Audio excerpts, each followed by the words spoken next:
तक मेरी हालत बड़ी खराब थी। मैं इसी गम में बैठी हुई थी कि अचानक फोन बजा। मेरे छोटे बेटे ने बताया माँ बाजी का फोन है। हेलो, क्या हो गया बेटा? अरे मगर मैं कैसे आ जाऊं? अच्छा रो तो नहीं ना? हाँ हाँ हाँ, आ रही हूँ बस। तू चल मेरे साथ। पता नहीं बेटा क्या हुआ, तू जाके पता चलेगा। आजा, तू दरवाजा बंद कर ले, आजा जल्दी से।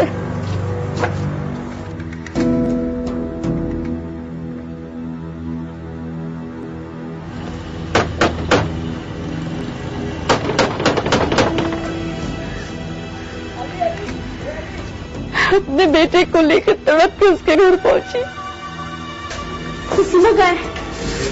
कहाँ है नसीमा? कहाँ है? सबर करो। मेरी बेटी कहाँ है? उसने कहाँ जाना है? मैं छोड़ के अंदर मरी पड़ी है वो। मर जाओ तुम लोग, तुम यहाँ रुको बेटा, मैं देखती हूँ।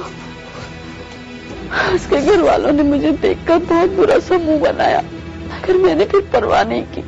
मैं सीधी अपनी ज़ारा के कमरे में गई।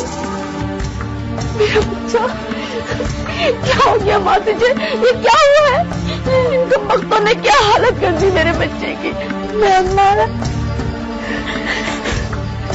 नहीं बेटा, अब नहीं, बहुत हो गया।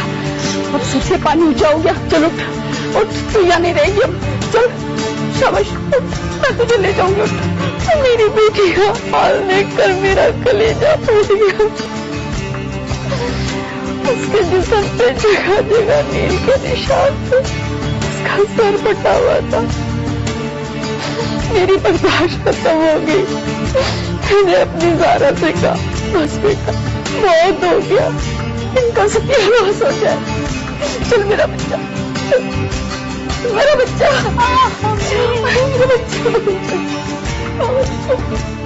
बहुत शोर की फर्मा बरदारी कर ली, अब बस और नहीं। तू चल मेरे साथ।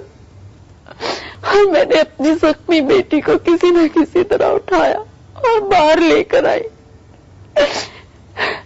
लेकिन मेरी बेटी के जेठ और जेठानी ने मेरा रास्ता रोक लिया। आजा मेरा बच्चा, आजा। चल बेटा, मैं उनके घर ले चल। अब मैं उसे यहाँ नहीं रहने दूंगी। चलो। कहाँ लेके चल दी? अपने घर ले जा रही हूँ। और कहाँ चल दी? लगा दी ना तूने सारी बातें। अरे तूने तो वैसे हमारे घर को बर्बाद कर दिया है। अरे बर्बाद तो तुम लोगों ने कर दी है इसकी जिंदगी, हम क्या बर्बाद करेंगे? ले जा रही हूँ मैं अपनी बच्ची को अपने घर। ऐसे कैसे लेके जा रही है तुम? क्या ऐसे कैसे? पुलिस वाले की बीवी है ये, पुलिस वाले की। पुलिस वाले की बीवी है तो उसका ये मतलब नहीं कि उसकी बेहालत कर दो। अभी उसके वारिस जिंदा है उसकी माँ, और ले जाऊंगी मैं। यूनुस के आने तक ये नहीं जा सकती, समझ गए? आप ला लो। अंदर कर अमीन, चल अंदर जा, अंदर जा। बंद कर दरवाजा।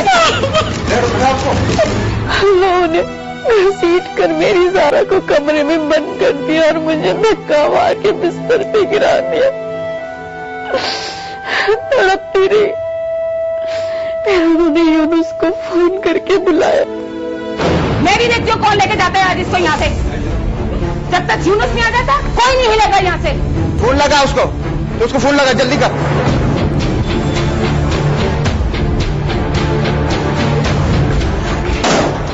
क्या हुआ? कौन आया इसको लेने के लिए? ये तेरी सास आई थी लेने के लिए। मैंने कहा जब तक यूनुस नहीं आएगा मैं नहीं छोड़ूंगा। इस औरत ने ना हमारी जिंदगी अजाब कर रखी है। हमारे घर को जहन्नुम बना दिया इन दोनों माँ बेटियों ने।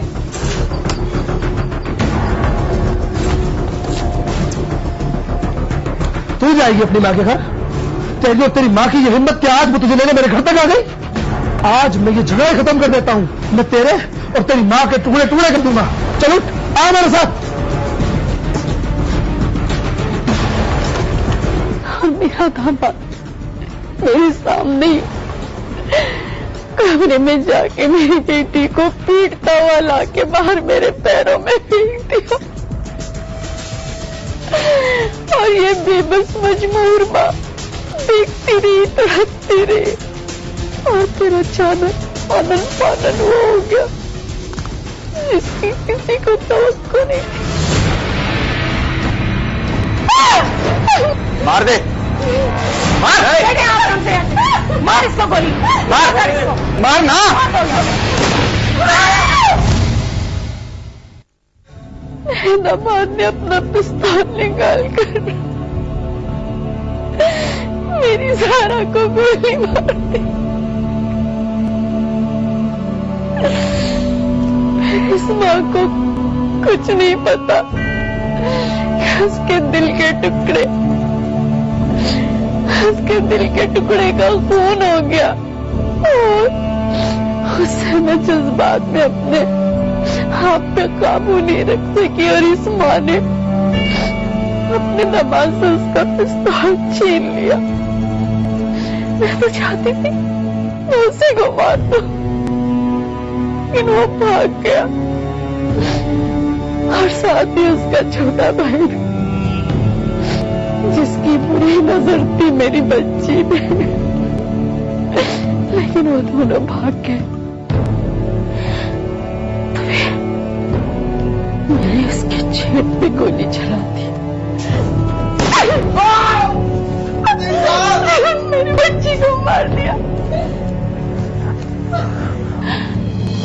उसकी टांग पर लगी और 2 गोली मैंने उसकी चटानी के सीने पे उतार दी। उन्होंने मेरी बेटी को मार दिया ना।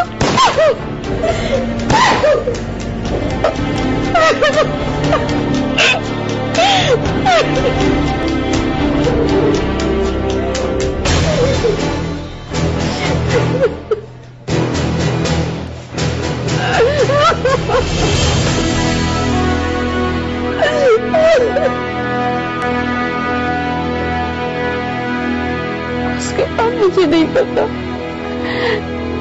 बस मुझे इतना याद है कि मैं अपनी बेटी के लाश से लिपट गई थी और बेहोश हो गई। जब मुझे होश आया तो मैं पुलिस की हिरासत में थी, क्योंकि मैंने यूनुस की भाभी का कत्ल किया था और उसके भाई को जख्मी किया था और उसके साथ साथ अपनी बेटी ज़ारा का खून भी मैंने ही किया था, क्योंकि मेरा दामाद यूनुस अपने थाने का इंचार्ज था ना, इसीलिए सारा केस उलटकर मेरे ही हिस्से में आ गया। और जो मेरी बेटी का असली कातिल था वो आजादाना घूम रहा है और मुझे छोटे कोर्ट ने उम्र कैद की सजा सुनाई है। लेकिन अब खबरों में मेरी कहानी आने के बाद से दोबारा तहकीकात शुरू हुई है तो यूनुस और उसका भाई फरार हो गए और मैं रुकैया के कत्ल के इल्जाम के साथ साथ अपनी ज़ारा के कत्ल का इल्जाम भी बर्दाश्त कर रही हूँ। और जो उसका कातिल है वो न जाने कहाँ आजाद घूम रहा होगा और मैं अपनी मासूम बेटी का दिल पे गम भी लेकर बैठी हूँ और उसके कत्ल का इल्जाम भी।